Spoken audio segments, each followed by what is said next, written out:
P T A اور F آئی اے حکام کے ہمراہ پریس کانفرنس کرتے ہوئے نگران وزیر اطلاعات مرتضیٰ سولنگی کا کہنا ہے کہ عدالتی فیصلے عوام کی مقبولیت ہوتے ہیں، لیکن پاکستان اور بیرون ملک عدلیہ کے خلاف گھٹیا اور غلیظ مہم چلائی گئی ہے۔ مرتضیٰ سولنگی کا کہنا تھا کہ آئین کے آرٹیکل 19 میں آزادی اظہار رائے سے متعلق تفصیلی طور پر لکھا ہوا ہے کہ وفاقی وزیر نے بتایا کہ عدلیہ کے خلاف مہم جے آئی ٹی تشکیل دی گئی۔ عدلیہ کے خلاف مہم میں شامل کئی سو اکاؤنٹس بند کیے گئے۔ ایف آئی اے عہدیداروں کا کہنا تھا کہ ہمارا سائبر کرائم ونگ مکمل طور پر چکنا ہے، سوشل میڈیا پر بہت سے اکاؤنٹس کو مانیٹر کر رہے ہیں، کسی کو ملکی سلامتی کو داؤ پر لگانے کی اجازت نہیں دیں گے۔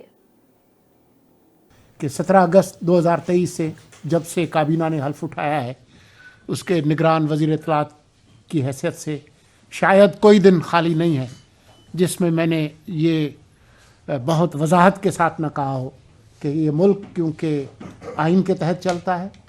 اور آئین کی تحت ہی اس نگران حکومت کا وجود قائم ہوا، اور اس آئین کے دیباچے میں پریمبل میں لکھا ہے کہ یہ ملک جو ہے اس کے منتخب نمائندے چلائیں گے، تو انشاءاللہ ہم اس کے بہت قریب ہیں۔ جمعرات 8 فروری کو 2024 کو عام انتخابات ہوں گے قومی اور صوبائی اسمبلیوں کے، جس میں پاکستان